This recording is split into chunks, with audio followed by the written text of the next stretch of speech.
कौन कहूँ आज्ञा प्रथम तो वर्षा वर्षे किसी है ना आम बोरिंग पा मोटर लगे पा बुहाबी कर चाष आरंभ कलु आरंभ कर सारे पुणी सार संकट बहुत पड़गला कि सार भी जहाँ जो कला बजार जानलु 500 जगह 1000 सार आनी प्रयोग कलु तापर देखा धान थोर है पाचिला धान है वर्षा पूरा प्रयोग कला तेणुक आम तरबरी धान काटुचु। अक्टोबर मास आसिले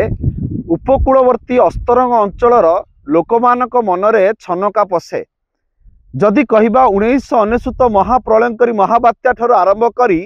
तितली हुडुहुडु फनी फाइलिन भरी अनेक बात्या को सामना करिसेंती उपकूलवर्ती अस्तरंग अंचलवासी जहाँकि चलित वर्ष बंगोपसागर रे सृष्टि होइथिबा बात्या मोन्था को लेकिन बर्तमान जिते राज्य सरकार तत्पर होइचंती प्रस्तुति मध्य आरंभ कर देइचंती अन्यपटे जदि बात्यार सेते प्रभाव ओडिशा रे नाही किंतु पुरी जिले में वर्षार प्रभाव अधिक रहिबो बोली जा पाणीपाग विभाग तरफ सूचना मिली से चाषी माने कंचा धान को सेमाने तांकर काटुचंती ये सीधा सड़क दृश्य मु कहबी आमे अच्छु पुरी जिलार अस्तरंग अंचलर बेगुनियाबस्त ग्राम रे जा फल कि धान रे बर्तमान ने थोड़ समय हो गलानी धान को संपूर्ण भाव में चाषी माने वर्षा भय से माने कंचा धान काटुचंती आम पाखे किसी चाषी अच्छा सहित आलोचना करवा आज्ञा सबु बेले गोटे बात्या हो बन्या हो विभिन्न समय चाषीटी हैरान होता है कारण जेतबले धान चाष आरंभ कले सेतबले वर्षार नथिला पर सारर अभाव देखादेला तापर एबे प्राकृतिक जेत धान थोड़ हवा समय को प्राकृतिक विपर्ययर भय देखा दउछि एने कि कौन कहबे कौन कहबे आज्ञा प्रथम तो वर्षा वर्षे किसी है ना आम बोरिंग पा मोटर लगे पा बुहाबी कर चाष आरंभ कलु आरंभ कर सारे पुणी सार संकट बहुत पड़गला कि सार भी जहाँ जो कला बजार जानलु 500 जगह 1000 सार आनी प्रयोग कलु तापर देखा धान थोर है पाचिला धान है वर्षा पूरा प्रयोग कला तेणुक आम तरबरी धान काटुचु तेणुक वर्षा जब हुए पटुमाटी माड़ी जाकि धान सब नष्ट हो गदा फदा हो तेणु भय सब कटाकटी करुँ कौन कर निश्चित भाव कहीपर कि जे कि चाषीटीए सबु बेले विभिन्न समस्या रे सामना करुच्ची गोटे पटे जितेबाला चाष कार्य आरंभ कला सेतबले वर्षार समस्या पर सारर समस्या एबे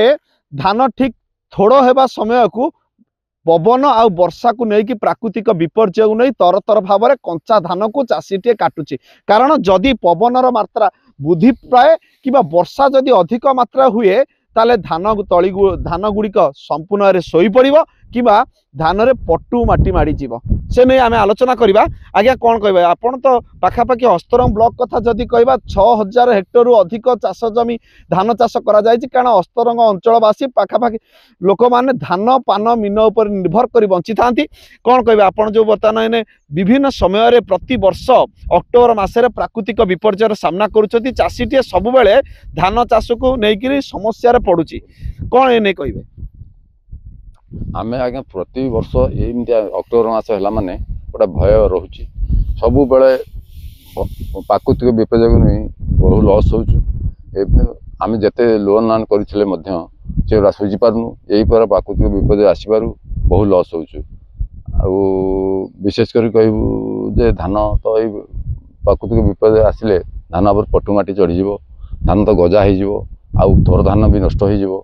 थर पाटिगला तो धान हाथ को आसो ना यही प्रकार समस्या निश्चित भागे कहीपर चाषीटीए मुंड झाड़ तुंडरे मारिकी वर्षकर आहार पाई वर्ष तमाम जो काम करें ठीक अमल समय को प्राकृतिक विपर्यय तापाई बाधक साजी थाए जेमिति कि अक्टोबर मसरे बर्तमान आउ अक्टोबर 29 होगा किछि दिन थिबा बेले एबे अक्टोबर मसरे बात्या मोन्था को लेकिन बर्तमान उपकूलवासी अस्तरंग अंचलवासी भयभीत अवस्था थिया बेले जदिओ सेते बात्यार भय नाही किंतु वर्षा और पवनर भय चाषी मानकु चिंता पकाइछि जदि वर्षार परिमाण वृद्धि पाए कि पवनर परिमाण वृद्धि पाए ताले जो धान गुड़िक बर्तमान थोड़ हो जाइए संपूर्ण भाव में से शोई पड़ो जहाँफल वर्षकर फसल संपूर्ण नष्ट हो चाषी मैंने तरतर होकर कंचा धान को सेमाने निजर अमल करने से तरतर हो काटुंट भय रही जदि प्रकृत में प्रबल अति प्रबल वर्षा हुए ताले वर्षकर आहार संपूर्ण भाव पानी रे लोटिजिव। पुरी अस्तरंगरू प्रकाश कुमार बेहरा, ओडिशा भास्कर।